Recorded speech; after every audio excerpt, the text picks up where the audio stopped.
This blind woman got an eye transplant and can now see the past of the donor, even her internet history. Terrifying stuff. We start off by hearing kids screaming, bruja, bruja. Oh, I know what that is. It's witch in Spanish. I learned that from playing Left 4 Dead 2 with my school friend Carlos. He also used to scream bruja every 5 minutes. We see kids throwing stones in windows and a young girl preparing to meet God. Suddenly, a spooky boy appears, helping the girl jump off the chair. Thank you. We cut to a happy sunny day and see a beautiful young girl walking with her sunglasses. Turns out she's blind, but could still get it. Her name is Sidney, and despite being visually impaired, she's still pretty attentive. She even goes full daredevil and saves this dumb skateboarder from being hit by a bus. Anyway, we learn that Sidney lost her eyesight at the age of 5, but she got used to it quickly and lives her everyday happy life. Though, she still wants to see the world. The sun, the rain, the guy behind the voice of Minute Movies. Wait, who wrote this? Sorry. Sidney even made an incredible career as a cellist. Her band celebrates the birthday of their orchestrator. I'm wondering who he is. Her dad? Her creepy uncle?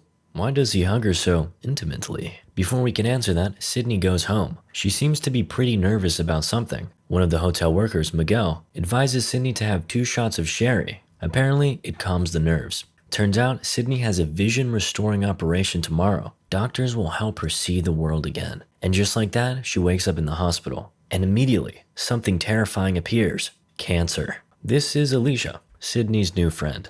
Apparently, she has a golf ball inside her head, and the doctors are trying to get it out, aka cancer moment. Not long after, it's time for Sidney to see. The doctor takes off the bandages, and Sidney opens her eyes. And it's kind of blurry, probably because of the 2 shots of sherry yesterday. Sidney tries to count how many fingers the doctor has, while her sister attempts to assist her, which I think is cheating.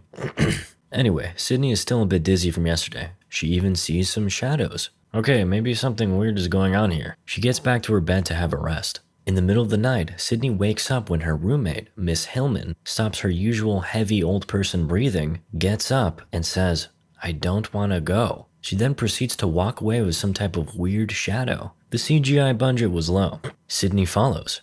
Where is she? Guess she's gone with the wind. Oh, there she is, moaning around. And gone again. Psych! She's behind. Ha, you got pretty scared, didn't you? Mrs. Hillman keeps dancing around for a minute, then disappears again. Oh well, back to sleep. The next day, Sidney wakes up and asks where Mrs. Hillman went. She's sleeping permanently. Rip in peace. Sidney goes in for a regular checkup and asks who was the donor for her eyes. The doctor's extremely dismissive, saying it doesn't even matter, which means he's probably covering up the fact it came from a hobo. Sidney asks when she's going to be able to see clearly again. I mean, it's been 15 years since you lost your eyesight, can't you wait a little bit more? The doctor suggests Sidney visits a specialist named Paul. Later, Sidney has a look at her reflection but can't even see herself. I guess it's time for that specialist. Sidney checks out and says goodbye to Alicia. Then the girl asks for a final picture together, which means we'll probably never see her again. Elon Musk, please cure cancer.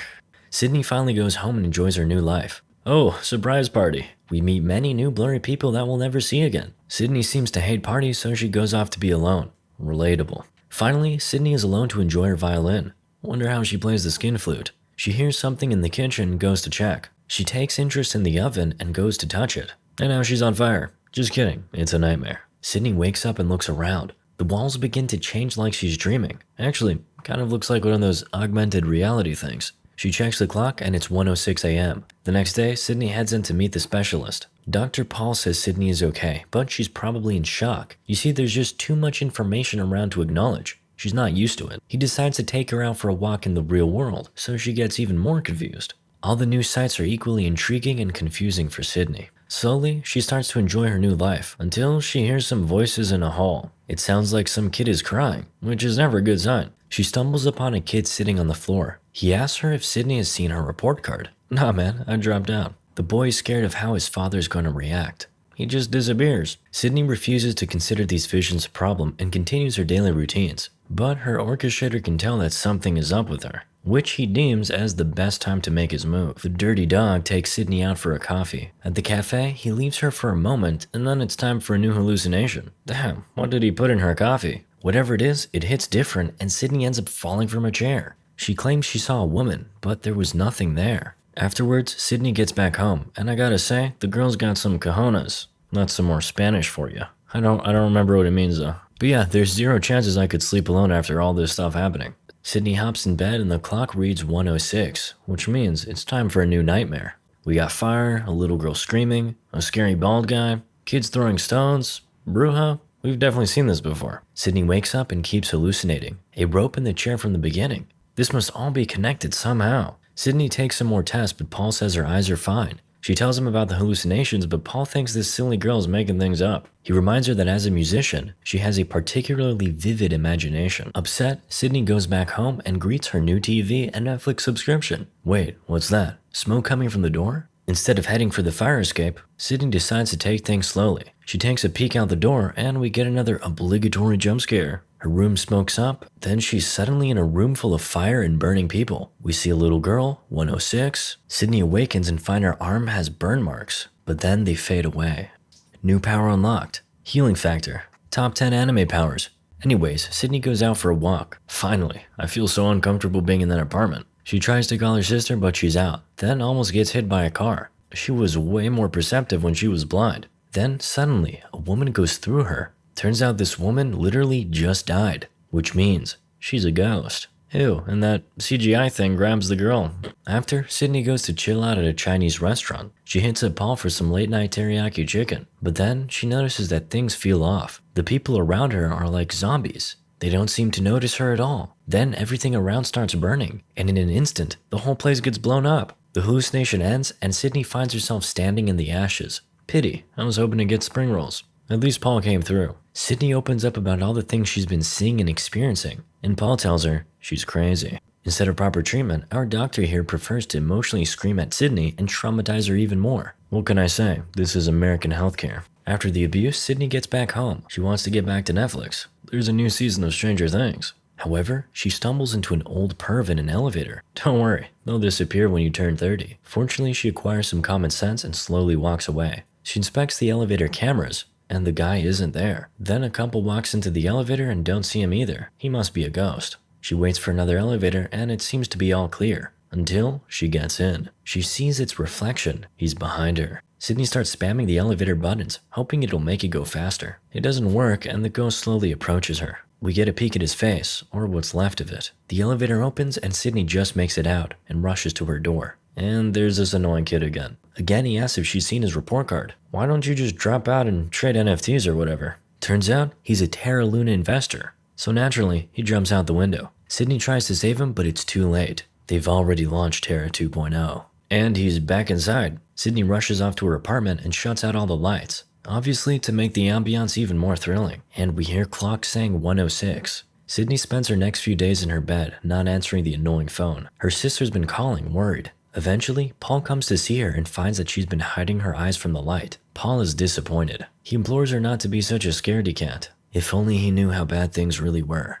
Paul notices her injured arm and gets her to the hospital ASAP. While there, she sees a familiar friend, Alicia. Apparently, her golf ball is gone. Then she begins to walk away. Sidney follows and sees the CGI thing take her somewhere. She calls out to her, but it's too late. Sidney wakes up and finds her sister next to her. She says Alicia passed away and shows her their picture. Who is she? Asks Sidney, pointing to herself. Oh, that's Jessica Alba. She got the Golden Raspberry Award for this movie. Impossible, says Sidney in shock and goes to check IMDb. Okay, just kidding. It's her, but she can't recognize herself. Sidney rushes to a mirror and compares herself with the girl in the picture. She sees someone else, and she's not nearly as cute.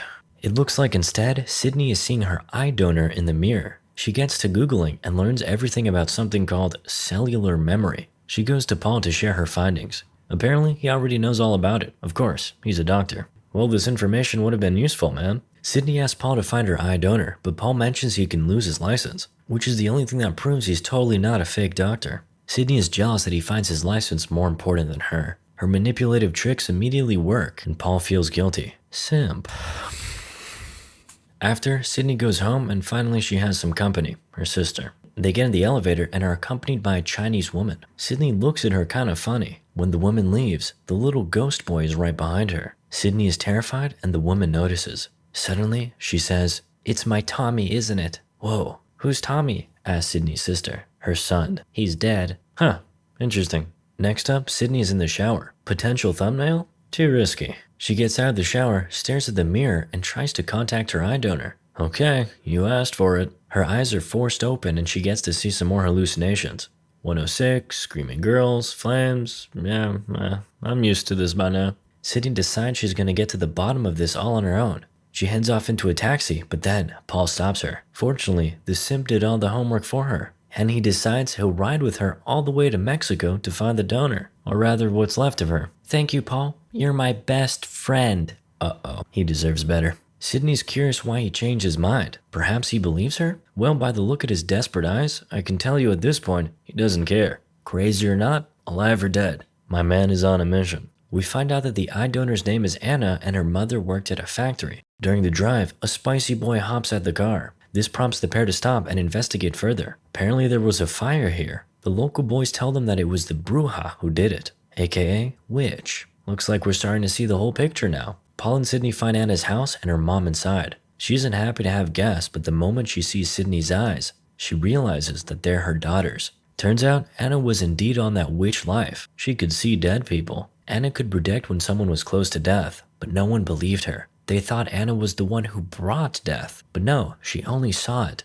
Suddenly, Sidney sees something spooky behind Anna's mother, and she immediately gets a heart attack. Everyone springs into action, stuffing her into the car. Paul and Anna's son drive off, but Sidney stays behind to do some investigations. The house looks familiar. Sidney's been seeing it in her hallucinations after all. She sits on Anna's bed and gets right into her memories. We've seen these a million times, you get the idea. But now we get a closer look at the factory. Anna rushes in and begs people to leave, but they don't listen to her. No one trusts the bruja. Also, her mom was inside, which is how she got those burns. Then, the tragedy happens. Naturally, everyone blames Anna. We're getting close to solving the mystery here. Sidney wakes up and hears something. It seems like someone's in the house, and they're in the basement. This must be Anna's final resting place. Sidney tries to save her, but it's too late. Rip in peace. Again, I guess. Isn't she already? Whatever. Sidney holds the girl and asks what she's supposed to do, but we don't get the answer. Meanwhile, Paul pulls up and watches as she talks to herself, after he informs her that Anna's mom passed away. Well, that sucks. What's the point of all this? Time to go home, I guess. I could think of at least a dozen fun things to do in Mexico, but whatever. They get to the border, but the traffic is blocked. There's some high-speed police pursuit on the other side, apparently. Suddenly, Sidney sees a familiar face. She starts staring at this girl like a lunatic, but then we realize that's the girl from the dreams. She sees spirits entering the car. Then she spots a big old bus and finds tons of evil CGI guys zooming inside. Inside the bus, she spots the final omen, 106. And that number is on a truck full of gasoline. I can only imagine what happens next. All these nightmares weren't Anna's dreams. It was a prophecy of the future. Sidney realizes something nasty is going to happen and rushes to warn people. Everyone reacts pretty normally, thinking, who is this crazy lady? Until she drops the, there's a bomb. And it works like a charm. Everyone rushes out. Unfortunately, amidst the chaos, the little girl's mother gets knocked out. At the same time, the car in police pursuit smashes into the gasoline truck. Sidney tries to get the girl out of the trailer, but she can't get out. Luckily, Paul comes in clutch and smashes the window. They get the girl and her mom out of the flames, and then boom. The tragedy happens, but no one gets hurt, except for Sidney. She gets an eye full of glass. To wrap it all up, Sidney saves some random people thanks to her eye donor nightmares. Now she can go back to living her happy blind life. Now that's what I call a happy ending. And what about Paul? He'll live the rest of his days as a simp. Moral of the story? Realize, realize, realize. Thanks for tuning in to Recaps Movies. If you enjoyed this video, make sure to hit that subscribe button and turn on notifications so you never miss an update on the latest movie shorts we're covering. We're always on the lookout for new and exciting films to discuss, so don't be shy. Let us know your favorite movies in the comments below. We love hearing from you, and your suggestions help us create the best content possible. Thanks for watching, and we'll see you in the next one.